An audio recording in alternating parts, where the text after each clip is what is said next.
আজকে আমরা বৈদিক যুগের শিক্ষাদান পদ্ধতি আলোচনা করব। বৈদিক যুগের শিক্ষাদান পদ্ধতি আলোচনা করব। বৈদিক যুগে পঠন পাঠনের বিষয় ছিল যজ্ঞের মন্ত্র। বৈদিক যুগে পঠন পাঠনের বিষয় ছিল যজ্ঞের মন্ত্র। লিখিত পুস্তক তখন ছিল না। শিক্ষণ পদ্ধতি ছিল আবৃত্তি। শিক্ষণ পদ্ধতি ছিল আবৃত্তি। তবে আবৃত্তি মানে না বুঝে আয়ত্তীকরণ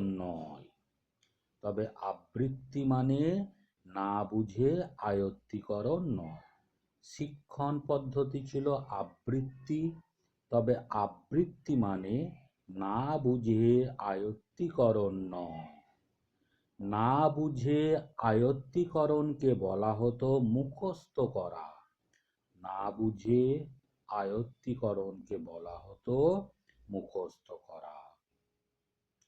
মুখস্থ করাকে নিচু চোখে দেখা হতো।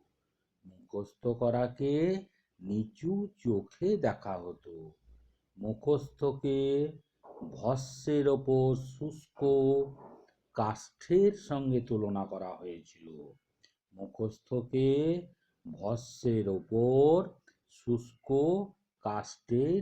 তুলনা করা হয়েছিল।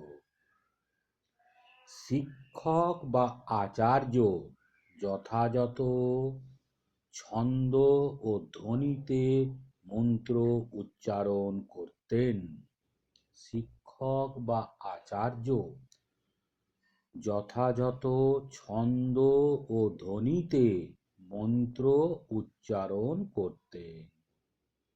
ছাত্র বা শিষ্যরা তা শুনে মনন ও অনুধাবনের সঙ্গে আয়ত্ত করত।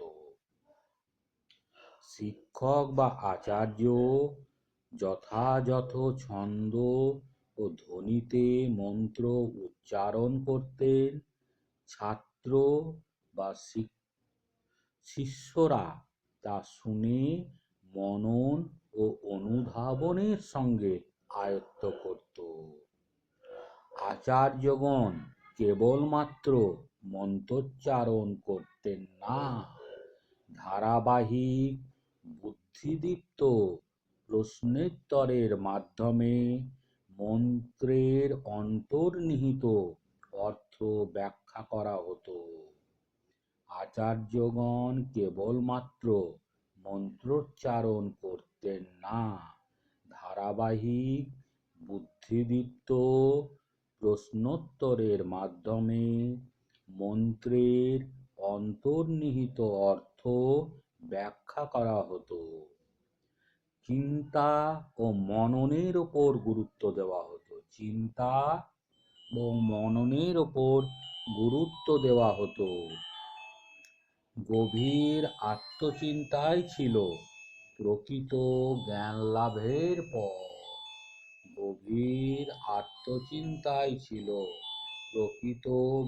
লাভের পথ। সুতরাং শিক্ষণ প্রক্রিয়ায় ছাত্র অর্থাৎ শিষ্যদের ভূমিকা ছিল মুখ্য। আচার্যগণ কেবলমাত্র মন্ত্রোচ্চারণ করতেন না, ধারাবাহিক বুদ্ধিদীপ্ত প্রশ্নোত্তরের মাধ্যমে মন্ত্রের অন্তর্নিহিত অর্থ ব্যাখ্যা করা হতো। চিন্তা ও মননের ওপর গুরুত্ব দেওয়া হতো। গভীর আত্মচিন্তাই ছিল প্রকৃত জ্ঞান লাভের পথ। সুতরাং শিক্ষণ প্রক্রিয়ায় ছাত্র অর্থাৎ শিষ্যদের ভূমিকা ছিল মুখ্য।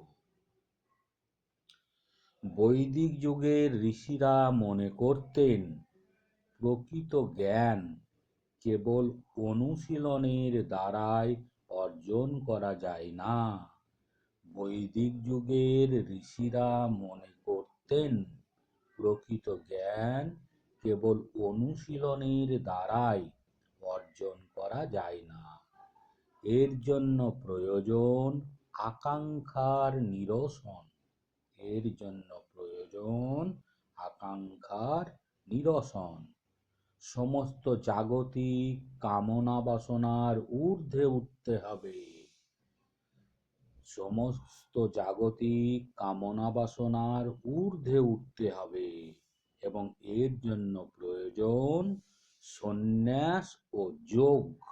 সন্ন্যাস ও যোগ।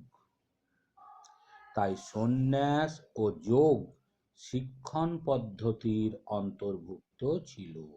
তাই সন্ন্যাস ও যোগ শিক্ষণ পদ্ধতির অন্তর্ভুক্ত ছিল। বৈদিক ব্রাহ্মণ্য যুগের শিক্ষাদান পদ্ধতি বিশ্লেষণ করে কয়েকটি স্তর পাওয়া যায়। বৈদিক ব্রাহ্মণ্য যুগের শিক্ষাদান পদ্ধতি বিশ্লেষণ করে কয়েকটি স্তর পাওয়া যায়। স্তরগুলি কি কি? এক, উপক্রম। এক, উপক্রম। পূর্বজ্ঞান পরীক্ষা করে শিক্ষার্থীর জ্ঞানের স্তর অনুধাবন করা হতো। এক হচ্ছে উপক্রম। পূর্বজ্ঞান পরীক্ষা করে শিক্ষার্থীর জ্ঞানের স্তর অনুধাবন করা হতো। দুই, শুশ্রূষা। শুশ্রূষা আচার্যের মন্ত্রোচ্চারণ শোনার প্রতি আগ্রহ সৃষ্টি করাই ছিল শুশ্রূষা। শুশ্রূষা আচার্যের মন্ত্রোচ্চারণ শোনার প্রতি আগ্রহ সৃষ্টি করাই ছিল শুশ্রূষা। তিন, শ্রবণ। শিষ্যরা আচার্যের পাঠদান মনোযোগের সঙ্গে শ্রবণ করত। শিষ্যরা আচার্যের পাঠদান মনোযোগের সঙ্গে শ্রবণ করত। চার, গ্রহণ। গ্রহণ হলো বিষয়বস্তু উপলব্ধি। চার, গ্রহণ। গ্রহণ হলো বিষয়বস্তুর উপলব্ধি। পাঁচ, ধারণ। অনুশীলনের দ্বারা বিষয়বস্তুকে স্মৃতিতে রাখাকে বলা হতো ধারণ। পাঁচ হচ্ছে ধারণ। অনুশীলনের দ্বারা বিষয়বস্তুকে স্মৃতিতে রাখাকে বলা হতো ধারণ। ছয়, আলোচনা। গুরু শিষ্যের আলোচনার মাধ্যমে গভীরভাবে বিষয়বস্তু উপলব্ধির প্রয়াস করা হতো। ছয়, আলোচনা।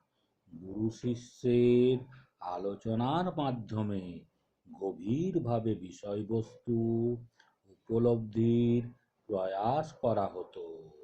সাত, অভিজ্ঞান।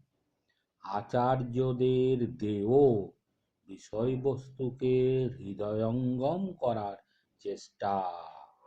আচার্যদের দেয় বিষয়বস্তুকে হৃদয়ঙ্গম করার চেষ্টা। একে অর্থাভিজ্ঞানও বলে। একে অর্থাভিজ্ঞানও বলে। আট, তত্ত্বাভিনিবেশ। আট, তত্ত্বাভিনিবেশ। আচার্য কর্তৃক ব্যক্ত জ্ঞানের অন্তর্নিহিত সত্য উপলব্ধি করা হলো তত্ত্বাভিনিবেশ। আট, তত্ত্বাভিনিবেশ। আচার্য কর্তৃক ব্যক্ত জ্ঞানের অন্তর্নিহিত সত্য উপলব্ধি করা হলো তত্ত্বাভিনিবেশ। তাহলে আমরা দেখলাম কি, যে বৈদিক ব্রাহ্মণ্য যুগের শিক্ষাদান পদ্ধতি বিশ্লেষণ করে কয়েকটি স্তর পাওয়া যায়। স্তরগুলি কি কি? ১. উপক্রম, ২. শুশ্রূষা, ৩. শ্রবণ, ৪. গ্রহণ, ৫. ধারণ, ৬. আলোচনা, ৭. অভিজ্ঞান, ৮.